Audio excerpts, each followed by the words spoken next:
Bayram süfrəsində üzünüzü ağrıyacaq şəkərbura reseptini sona qədər izləyin. Çəkilmiş təmiz fındıq ləpəsinə şəkər tozu və hil əlavə edib qarışdıraq. Una duz qataq, mayanı ilıq süddə həll edək. Yumurta və əridilmiş kərə yağı ilə qarışdırıb xəmir yoğuraq. Əlavə un qatmağa ehtiyac yoxdur. Xəmirin üzərini striclə örtüb 15-20 dəqiqə gözlədək. Dincəlmiş xəmirdən hər biri 40 qram olmaqla 22 ədəd kündə hazırlayaq. Üzərlərini örtək. İlk hazırladığımız kündəni kiçik ölçüdə açaq. Xəmirin orta hissəsinə 2-3 çay qaşığı içilikdən qoyub kənarlarını sıxaq.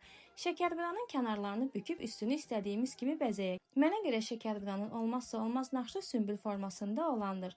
Bu bayram şəkərburanız həm göz oxşasın, həm də dadı ilə hamını heyran etsin istəyirsinizsə bu resepti ilə hazırlayın. Nazik xəmirli, bol içlikli, bişəndə kənarları açılmayan, naxışları itməyən resept deyirəm sizə. Daha nə olsun? Yersiz qabarmamağı üçün 3-4 yerdən iynə batıraq. 160 dərəcə isidilmiş sobada altı qızaranarak bişirək. Dəqiq resepti şərhlərdə qeyd edəcəyim. Ağızda əriyən şəkərburamız hazırdır. Yeni reseptlərdən xəbərdar olmaq üçün kanalı izləməyə almağınız məsləhətdir. Yaxınlarınızla paylaşın ki, onlara da fikir olsun.